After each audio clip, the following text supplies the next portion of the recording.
Afternoon. She's focused her life on the intersection of race and equality. Erin, I know you were born in St. Paul. When you heard that first verdict, second-degree murder, guilty, how did you feel?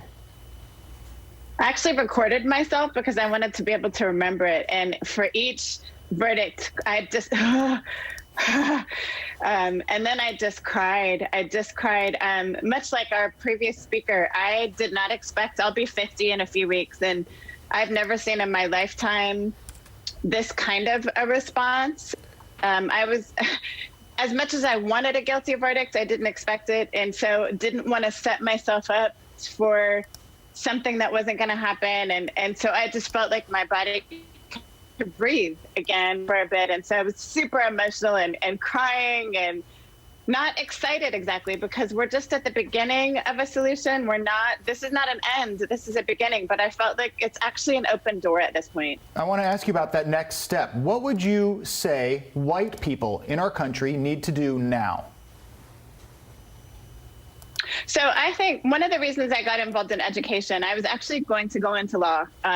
As a high school student, that was my first desire. But I got into education because I realized we form our attitudes about people in education and K-12 education. And so I would invite white people. Pew Research did a project years ago around how many white people have Black and brown friends. And 70% of white people don't have a Black or brown friend. And so what that means is they develop their attitudes based on what they've seen in the news, what they've seen in their textbooks, what they've heard in their family. And if that's the only way you're building your ideas about race, then what you think is Black men are dangerous.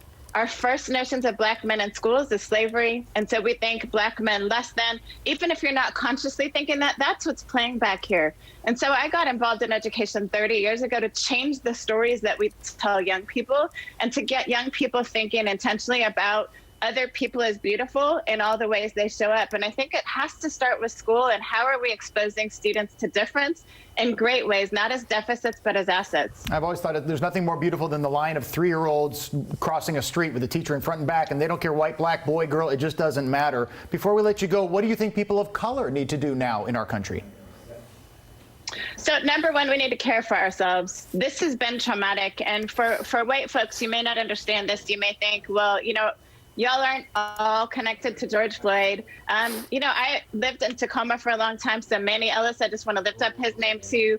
We are all connected to someone who's had an experience like this. All of us are connected. And so when it happens to one of us, it happens to all of us. And so as especially Black moms, I'm a mom of 2 young adult Black men. Be kind to yourself this week and next week.